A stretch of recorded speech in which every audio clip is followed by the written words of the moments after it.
ఒక పాట జనసైనికుడు ఉమ్, పిఠాపురంలో ఉంటాడు. ఉమ్, ఈ చేతితోటే పథకాలు పెట్టాను, రంగస్థలంలో పాట.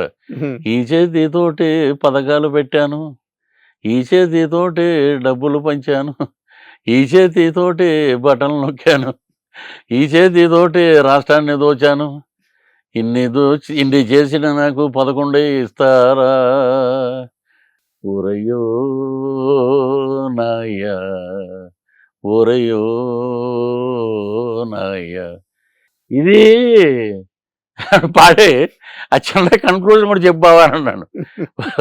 ఇదంతా అయిపోయాక ఓరయ్యో అన్నప్పుడు కాదురా అయ్యా, ముందే దీని మీద శ్రద్ధ పెట్టుంటే రాష్ట్రాన్ని బ్రహ్మాండంగా ముందుకు తీసుకెళ్ళి ఉంటే ఈ 11 వచ్చేవి కావు.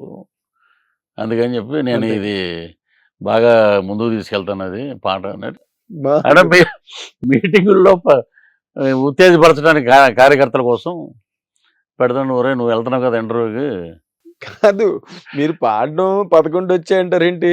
మీరు నిన్న ఫంక్షన్ లో కూడా, లైలా ఫంక్షన్ లో కూడా అది ఇప్పుడు అది అదేంటి అసలు నాకు అర్థం.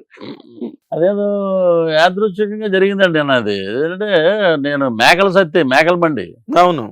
ఇలాంటి ఒక చోట దడికలు కట్టేశారు. దీంట్లో ఒక 60-70 ఉన్నాయి, అటుపక్క ఒక 60-70 ఉన్నాయి. ఎన్ని ఉన్నాయంటే 70 ఉంటాయండి. ఇది ఇంచుమించు 150 దగ్గరే ఉన్నాయి ఇవి. ఉమ్, లాస్ట్ నన్ను మేకల దాంట్లోంచి నా బామర్దులు వచ్చి నన్ను బయటికి తీసుకొస్తారు. ఉమ్, నేను ఎవడు బావ ఇక్కడ కట్టేసాను నిన్ను అని బయటికి ఉమ్. తెచ్చినప్పుడు నా వెనకాలే ఉంటాయి అవన్నీ. 11 ఉన్నాయండి. నిజం ఇది. ఇలా తిరిగి చూస్తే 11 ఉన్నాయి. ఎవరిని ఇదేంట్రా ఇది. సో అది అలాగే యాక్సిడెంట్ అంటే గుర్తు చేస్తుంది. అంటే ఇది